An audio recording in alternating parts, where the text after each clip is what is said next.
አክስቴ ያለችልኝ ነው የምትሉት? ወንድም ጋሽ ያለልኝ ነው የምትሉት? እከሌ ያለልኝ ነው የምትሉት? ወይስ ጌታ አለ ነው የምትሉት? ቤታችሁ አካባቢ ሁከት ሲፈጠር ነገሮች ሲደበላለቁ በዛ ቼክ ያደርጋል እግዚአብሔር። ፈተናዎች ቤታችሁ ውስጥ ድንገት ቤታችሁ ውስጥ ትርምስ ሲፈጠር ማንን ነው የምትጠሩት? ተፈተነ ይላል። በረሃብ ተፈተነ። ዲያብሎስ መጣና ፈተነው። ምድረ በዳ ገብቶ ተፈተነ። ጌታችን መድኃኒታችን ኢየሱስ። ፈተናውን ኢየሱስ አለፈ። ኢየሱስን ስለሚጠላው ነው። እዛው ምዕራፍ ላይ የምወደው ደስ የምሰኝበት ልጄ ነው ተብሎለታል። ዝም ብሎ ይተውኝ አለ። እኔ ይሄ ነፍሴ ሕይወቴን በእጄ አኖራለሁ፣ ሥጋዬን በጥርሴ ነክሳለሁ፣ ቢገለኝም እንኳን እርሱን ጠብቀዋለሁ ብሎ ፈተናውን ያለ እርሱን ጠብቀዋለሁ። እሱ ጻድቅ ነው። እሱ ምክንያቱም የጸለየው የእውነቱን ነው። የጸሎት ሰው ነበር። ኢዮብ እግዚአብሔርን ያውቀዋል። ያላችሁበትን ሁሉ ሁኔታ ያየዋል፣ ይመረምረዋል፣ ያስተውለዋል። ለእያንዳንዱ ነገር እግዚአብሔር መልስ መስጠት። ስለዚህ ዛሬ የመጣሁትኝ ሁላችሁም የት ክፍል እንዳላችሁ ምን አይነት ሴሽን እየወሰዳችሁ እንደሆነ እንድታስተውሉ ነው። ፈተና አለ። በምንድን ነው የምንፈተነው? ከእርሱ ጋር ባለን ግንኙነቶች ፈተና ውስጥ ልንገባ እንችላለን። እግዚአብሔር ግንኙነታችንን ይፈትነዋል። ከኔ ጋር ነው አይደለም የሚለውን ቼክ ያደርጋል እግዚአብሔር። ታስታውሳላችሁ እግዚአብሔር እኔን ይፈራኛል አይፈራኝም ያለው አብርሃምን ከምዕራፍ 12 ላይ ከተገናኙ በኋላ የጠየቀው ምዕራፍ 22 10 ምዕራፍ በኋላ እግዚአብሔር ፈተነው። የፈተነው ምን ብሎ ነው? ከእርሱ ጋር ያለውን ግንኙነት በስጦታውና በሰጪው መካከል ያለው ልዩነት ይሄ ሰውዬ ጋር እንዴት ነው? በከተመ ሰዓት ባለቀ ሰዓት በ100 ዓመቱ ልጅ ሰጥቼዋለሁ። አዎ ይወደኛል። አዎ እኔም ብሎ ነው ከሰፈር የወጣው። እኔም ብሎ ነው ከሀገሩ የወጣው። አዎ እኔም ብሎ ነው የሁሉ ፈተናና ውጣ ውረድ ውስጥ ያለፈው መከራ የተቀበለው። አዎ እስቲ ቼክ አደርገዋለሁ። አሁን ከኔ ጋር ያለው ግንኙነት ምን ይመስላል? ቼክ አደረገው እግዚአብሔር። የምትወደውን ይሄ ልጅህን ይሄ የምትዘምረውን ልጅ ስጠኝ ብሎ አለው ይላል።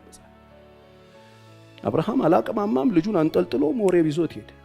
ከዛ በኋላ እዛ አጋደመው ይላል። እዛ አሰረው፣ አጋደመው፣ መሰዊያው ላይ ያደረገው፣ ቢላ አነሳ፣ አንገቱ ላይ ያደረገው ሲል ተውተው አሁን አውቄያለሁ፣ እኔ እንደምትፈራኝ አውቄያለሁ። ፈተነው። ስለዚህ በየቀኑ በህይወታችን ውስጥ ከጌታ ጋር ያለን ግንኙነት ይፈተናል።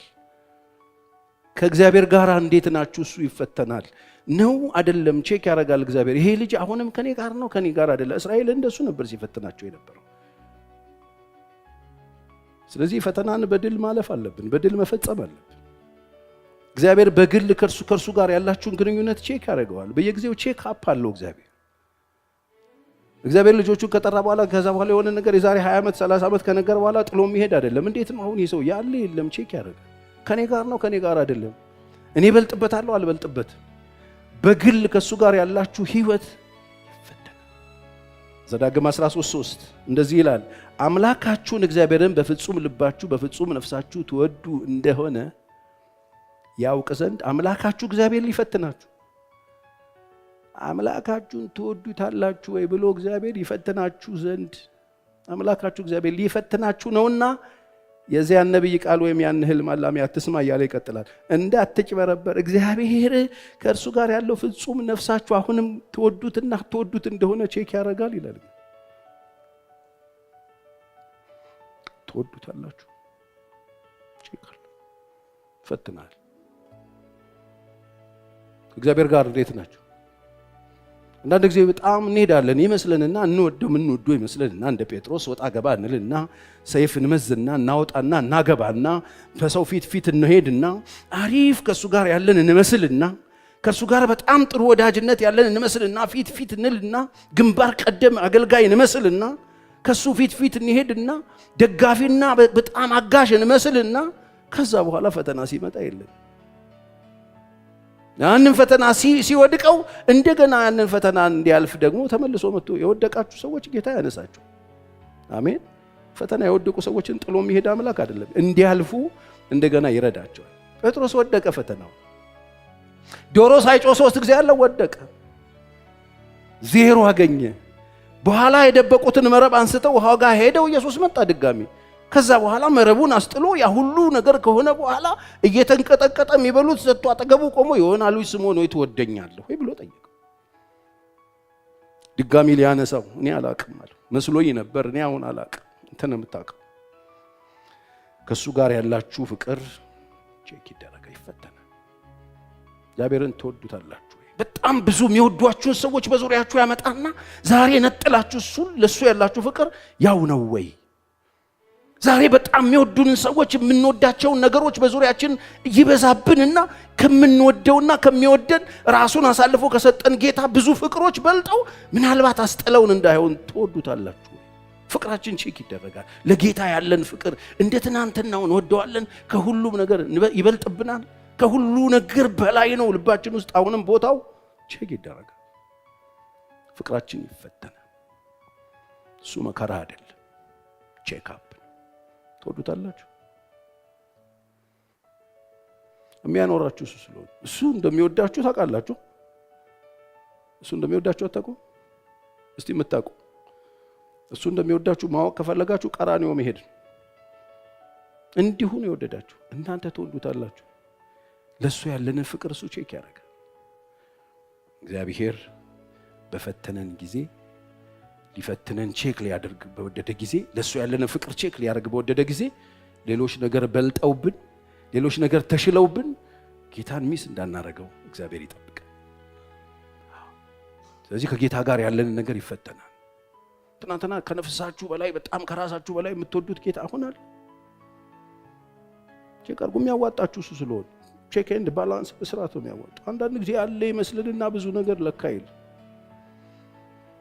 በአንድ ጌታ ኢየሱስ ክርስቶስ በወዳጃችን በጌታ በኢየሱስ ክርስቶስና በአንዲት ኮረዳ መካከል ያለው ልዩነት እንዴት ነው?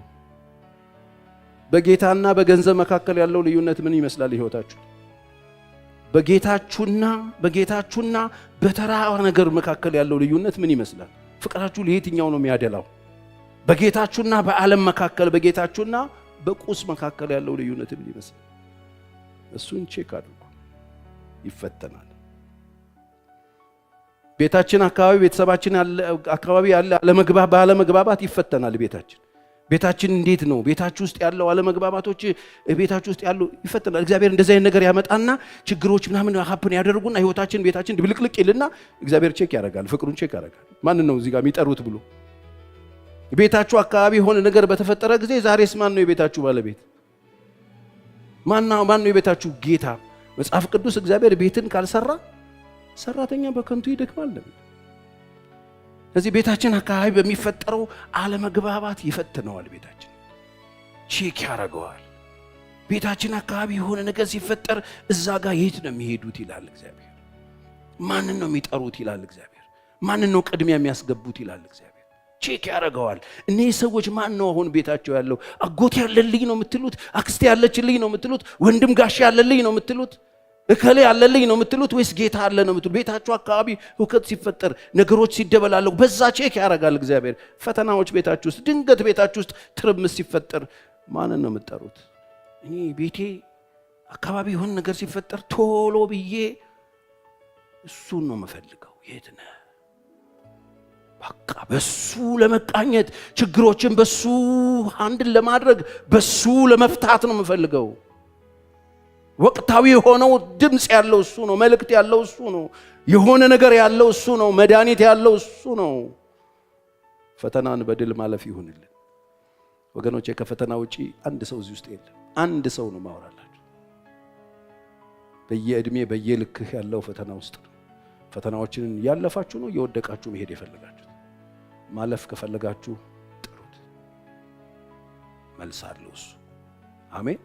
ፈተናዎችን ስትሆኑ፣ ቤታችሁ ሲታወቅ፣ ቤታችሁ ሲተራመስ፣ ቤታችሁ መካከል ድንገት የሆነ አስቸጋሪ ልጅ ተነስቶባችሁ የቤታችሁ ህውከት ሲሆን፣ የቤታችሁ አስቸጋሪ ሲሆን፣ ሱሰኛ ልጅ ሲፈጠርባችሁ፣ ልባችሁን የሚያሳዝን ልጅ ሲፈጠርባችሁ፣ የሆነ ፌለሪቲ ውስጥ የገባ ልጅ ሲፈጠርባችሁ፣ ቤታችሁ ጭንቅ ውስጥ ሲገባ፣ ግራ ስትጋቡ፣ ያን ጊዜ ፊቱን ፈልጉት። ድምፅ ሊሆን ይችላል፣ እግዚአብሔር እያጨበጨበ ሊሆን ይችላል፣ አቴንሽን እየፈለገ ሊሆን ይችላል። አለውን ያልችልም የምትሉበትን መንበርከካችሁን ፈልጎት ሊሆን ይችላል። ይህ ያደርጋል እግዚአብሔር። ፈተናዎች ያመጣል። ዝም ብለን ስንጋልብ እግዚአብሔር ፖዝ ያደርገዋል፣ ቤታችን ያቆመዋል። ቤታችን ወዴት ነው የሚሄዱት ብሎ በዛው በጀመርንበት ስፒድ የምንቀጥል ከሆነ መውጫ የለንም ወገኖች። አንድ ክፍል ትደጋግማላችሁ፣ መልስ አለው እሱ። ያልተፈተኑ ሰዎች ናቸው በጣም ያስቸገሩ ያሉት።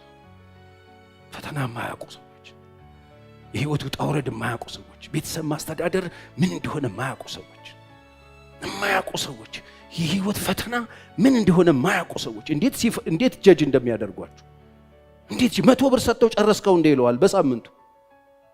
የማያውቁ ሰዎች እድሜ ልክህን $100 ከውጭ ልከውልህ እድሜ ልክህን እሱን የምትበላ ይመስላቸው ሰዎች ይገጥመዋል።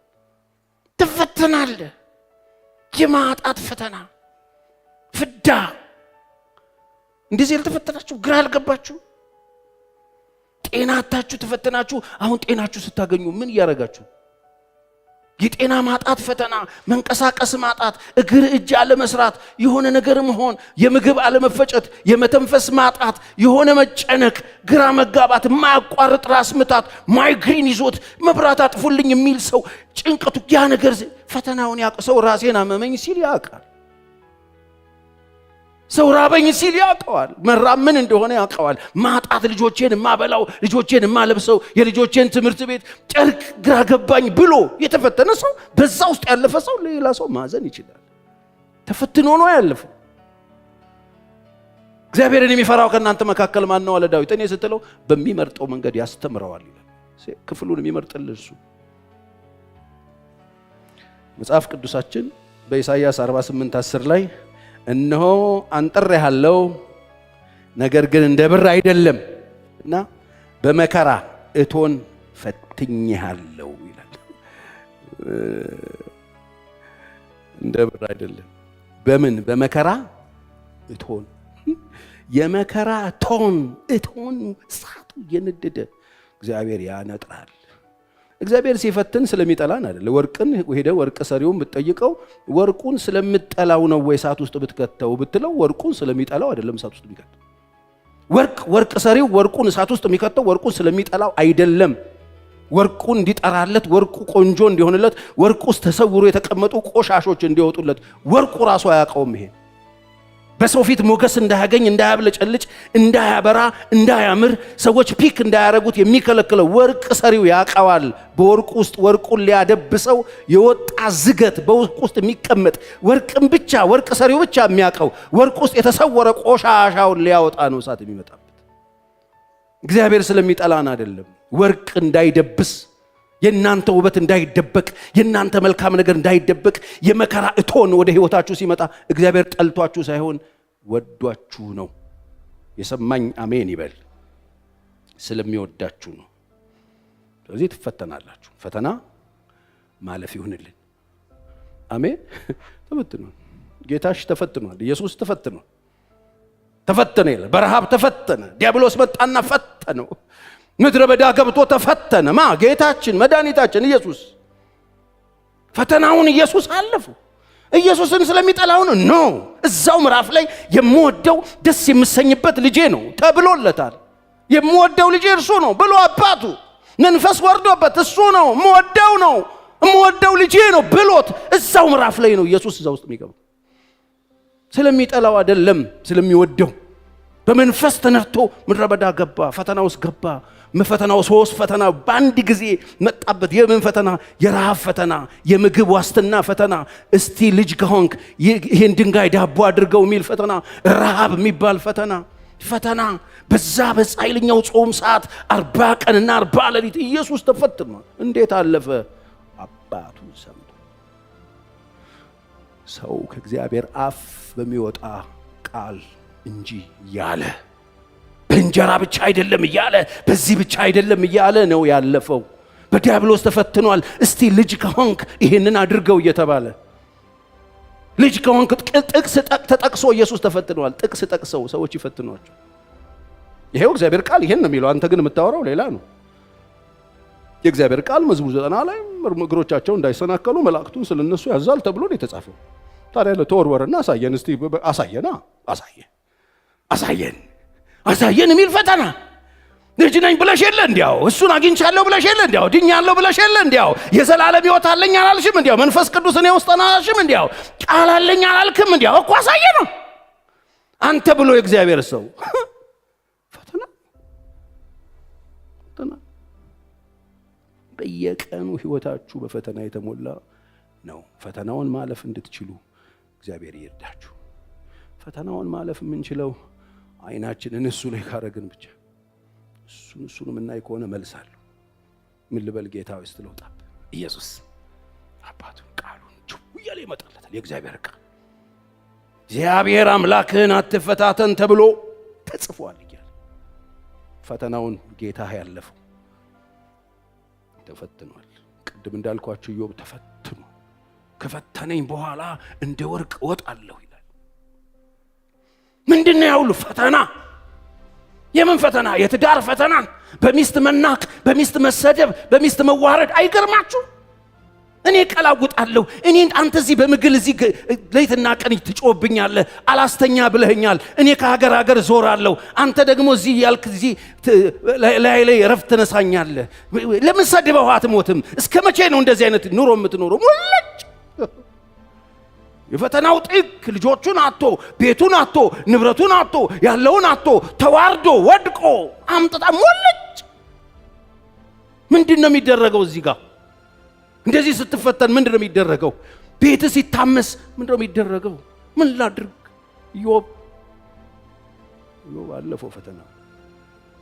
በምን አለፈው? እግዚአብሔር ሰጠ፣ እግዚአብሔር ነሳ፣ የእግዚአብሔር ስም የተባረከ ይሁን ብሎ ከእግዚአብሔር በጣም ብዙ መልካም ነገር ተቀብለናል። ምንድነው ይሄ? መጥተው ሲጨቀጭቁ ዝም በሉኝ ተውኝ አለ። እኔ ይሄ ነፍሴ ሕይወቴን በእጄ አኖራለሁ፣ ስጋዬን በጥርሴ ነክሳለሁ፣ ቢገለኝም እንኳን እርሱን ጠብቀዋለሁ ብሎ ፈተናውን ያለፈ እርሱን ጠብቀዋለሁ። እርሱ ጻድቅ ነው። እርሱ ምክንያቱም የጸለየው የእውነቱን ነው። የጸሎት ሰው ነበር ኢዮብ። እግዚአብሔርን ያውቀዋል። የማይገባ ነገር እንደማያደርግ ያውቃል። ማንንም ይቅርታ የሚጠይቅበት ስራ እንደማይሰራ ኢዮብ ያውቀዋል እግዚአብሔር። ዛሬ የቱ ጋር ናቸው ያላችሁት? ምን አይነት ፈተና ውስጥ ነው ያላችሁት? ኢዮብ ተፈትኗል። ዮሴፍ ተፈትኗል። ቃል እስኪመጣለት ድረስ ፈተነው ይላል መጽሐፍ። ብዙ ጊዜ ኢየሱስ ሰው ያንስጨላችኋል። ገና በ17 ዓመቱ ያየው ህልም ፈተና ውስጥ ከተተ። የወንድሞች ጥላቻ፣ የመንገድ ፈተና፣ የጉድጓዱ እንደገና ባላደረገው ነገር ስሙ ጠፍቶ ጃኬቱ ኤግዚቢት ተይዞ በንጉስ ሚስት ተከሶ ምስክሮች ተቆመው መስክረውበት ተጣለ። በዚህ ሁሉ ፈተና ውስጥ በእግር ብረት ደከመ ይላል። ተፈተነ። ወገኖች ፈተና አለ። ፈተናውን ማለፍ ይሁንልን። አሜን። እንደ ብር አይደለም ማለት በመከራ እቶን ፈትኛል። እንደዚህ የተፈተንሽ እህቴ ያለሽ፣ በመከራ እቶን እየተፈተናችሁ ያላችሁ፣ በመከራ እቶን ህይወታችሁ በመከራ እቶን፣ እሳት ላይ እሳት፣ እሳት ላይ እሳት፣ ችግር ላይ ችግር፣ መከራ ላይ መከራ፣ ስቃይ ላይ ስቃይ የተደረበባችሁ ችግር አይገባችሁ ሰዎች አላችሁ። እግዚአብሔር ያወጣችሁ ከፈተናው ጋር መውጫ። ምንድነው ፈተና ወደ ህይወታችን ይመጣው? ፈተና ሲመጣ ምንድነው የሚደረገው ህይወታችን ላይ? ፈተና በህይወታችን ሲመጣ በሚመጣበት ጊዜ ስሙኝ በደንብ ምን ይዞ እንደሚመጣ ፈተና ችግር፣ ፈተና መከራ አይደለም ይዞ ይመጣ። ፈተና ይዞ ሲመጣ እምነታችን እንዲጨምር ነው የሚያደርገው። ፈተናዎች እምነታችንን ይጨምሩታል። ክብር ለእግዚአብሔር ይሁን። በእግዚአብሔር ላይ ያለንን ነገር እየጨመረው ይመጣል። ፈተና እምነታችንን ይጨምራል። ፈተና ስነ ምግባራችንን፣ ፈተና ንግግራችንን፣ ፈተና ኑሯችንን፣ ፈተና ማንነታችንን ይለውጠዋል። አስተሳሰባችን ይለወጣል። ንፉግ የነበሩ ሰዎች ይስተካከላሉ። ስስታምና ችጋራም የነበሩ ሰዎች ይስተካከላሉ። ንግግራቸው የተበላሸ ሰዎች ይስተካከላሉ። ልክ እየሆንን እንመጣለን። ስነ ምግባራችን የተሰራ ይሆናል። ሌሎችን ሰዎች የሚስብ ይሆናል። ሌሎች ሰዎች የሚታይ፣ ሌሎች ሰዎችን የሚማርክ ይሆናል። እመኑኝ። ልክ ፈተና ውስጥ ገብተን ስናልፍ ዕውቀታችን ይቀየራል። አመለካከታችን ይቀየራል። እግዚአብሔር ቆሻሻውን ያጸዳልናል። ከህይወታችን ያርቀዋል። እንዳና የከለከለን፣ ከጌታ ጋር እንዳንቆም የከለከለን፣ ስሙን እንዳንጠራ የከለከለን፣ አብረነው እንዳንጸና የከለከለንን ነገር ከላያችን ላይ ጠርጎ ይጥለውና ትክክለኛ ዕውቀት እንይዛለን። ዕውቀታችን ይቀየራል። ፈተና ዕውቀታችንን ነው የሚቀየረው። ስለ ገንዘብ ያለን ዕውቀት፣ ስለ ጤና ያለን ዕውቀት፣ ስለ ማህበረሰብ ያለን ዕውቀት፣ ስለ ሀገር ያለን ዕውቀት፣ ስለ ቤተሰብ ያለን ዕውቀት አስተካክለው ትክክል እንድንሆን ያስተውሉ ዘንድ አይምሮአቸውን ከፈተላቸው እንደሚል እናስተውል ዘንድ አይምሮአችንን ይከፍተዋል። ለጥቂት ጊዜ በልዩ ልዩ ፈተናና ችግር ውስጥ ልታልፉ ትችላላችሁ። እግዚአብሔር ከፈተናው ጋር አብሮ መውጫ ይሰጣችኋል። ወገኖች መከራ ሲደርስባችሁ፣ ፈተና ሲደርስባችሁ እንደ ሙሉ ደስታ ቁጠሩት። የሚሰጥ አምላክ ነው። ሮሜ 8:28 የነገረን እግዚአብሔርን ለሚወዱ እንደ ሐሳቡ ለተጠሩ ነገር ሁሉ ለበጎ እንዲደረግ እናውቃለን። ስለዚህ እግዚአብሔር በሕይወታችሁ ውስጥ የምታልፉበትን ነገር በሙሉ ለበጎ ይቀይረዋል። ለበጎ የዛሬ የፈተና ውጥረት፣ የዛሬ የትምህርት ክብደት፣ የዛሬ ጥናት፣ የዛሬ ወደ ላይ ወደ ታች ማለት መውጣት መግባት፣ የዛሬ ረጅም ሰዓት መጽሐፍ ላይ መደፋትና ማደር፣ የዛሬ ብዙ ማንበብ፣ የዛሬ መውጣት መውረድ፣ እመኑኝ ነገ ግራጁዌሽን የሚባል ነገር ይዞ ይመጣል። ነገ ምርቃት ይዞ ይመጣል። ክብር ለእግዚአብሔር ይሁን። ዛሬ በሕይወታችሁ የምታልፉበት የትኛውም የሕይወታችሁ ውጣ ውረድ ያልፋል። ስታልፉ ግን በሽልማት ማለፍ ይሁንላችሁ። እግዚአብሔር የማያውቀው ኑሮ ውስጥ አይደላችሁም። እግዚአብሔር የማያውቀው ሞት የለባችሁም።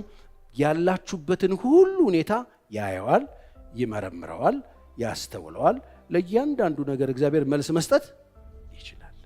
ክብር ለእግዚአብሔር ይሁን። ፈተናን በድል ማለፍ ይሁንልን።